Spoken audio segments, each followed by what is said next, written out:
Good morning. I'm quite interested in this Jeffrey Epstein case. You know, this pervert, billionaire, pedophile in the United States.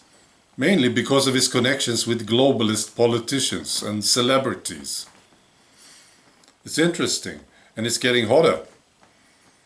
And I have this dream, you see, to see the Clintons in court. That would be a fantastic thing, wouldn't it?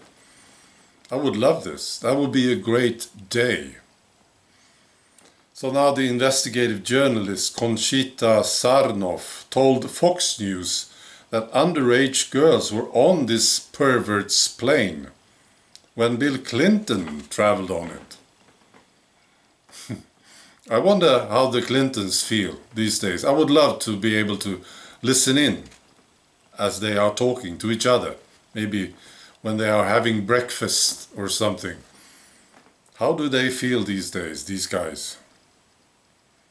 Right. I also amuse myself by watching public service news here in Sweden. They are fun to watch. They are supposed to be impartial. They are funded by taxpayers. And they really can't. They struggle with it. They are lefties, you see? And it's very tough for them to be impartial. And now there was an example this morning. They talked about the UK and this debate between Jeremy Hunt and Boris Johnson as they fight on who's to become the PM in the UK.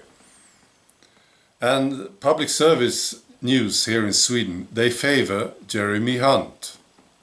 They don't say it out loud. We want Jeremy Hunt, of course, they can't. But it's obvious. They never say anything good about Boris Johnson. He's like a joke to them, you see. And yeah, Jeremy Hunt they like.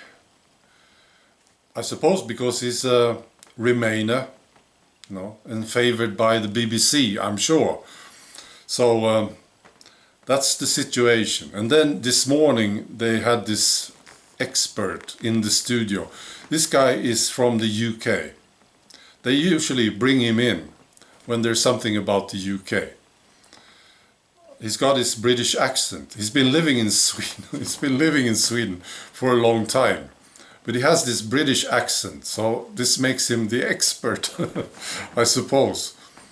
So and they asked him about this debate and who's going to win and so on. And he said, well, Boris Johnson did pretty well and he's probably going to win.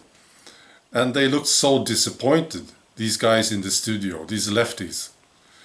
It was as if he had to apologize to them, you see, for bringing them the bad news. They can't explain this, of course. They have this fixed idea. You know, they can't possibly imagine anyone voting for Boris Johnson. They are indoctrinated. They are lefties. It's just fun to watch them. Finally, I have this story from Denmark. It's a good one. It's a small place, Ølstykke, in Denmark. All right. So 3 guys, they are riding a moped.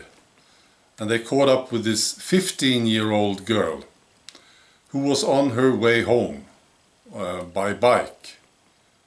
They blocked her way with the moped. When she asked them to move, 2 of them stepped off the moped and pushed the girl off her bike. And they began to pull and tear in her jacket and try to get their hands under her clothes. Yeah. And this girl later, when she talked to the police, she said that when she realized that the assault was sexual, she decided to fight back. Good story, isn't it? These guys were in for a surprise because this little 15-year-old girl was trained in martial arts. She had trained martial arts for many, many years. She knew what to do. Yeah. She gave one of the perpetrators a kick in the chest, and this knocked him out. He collapsed, and this stopped the assault.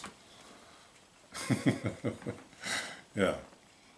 And then the guy who was still sitting on the moped, while the others grabbed the girl, this guy stepped off the moped and jumped on her. She kicks him in his head, and he's knocked down to the ground. And the other one too. So all three of them knocked out. And she stepped back on the bike and went home. It's fantastic. The police are calling for witnesses. The three men are described as dark, speaking broken Danish. Two of them are 20 to 25 years old. And the other one is about 16. Impressive, isn't it? And I think this is a great thing. And this is my advice to parents who have daughters here in Sweden and everywhere, I suppose. Bring them to martial art classes early on, and they will thank you maybe later. All right, that's all. Now be good. Bye.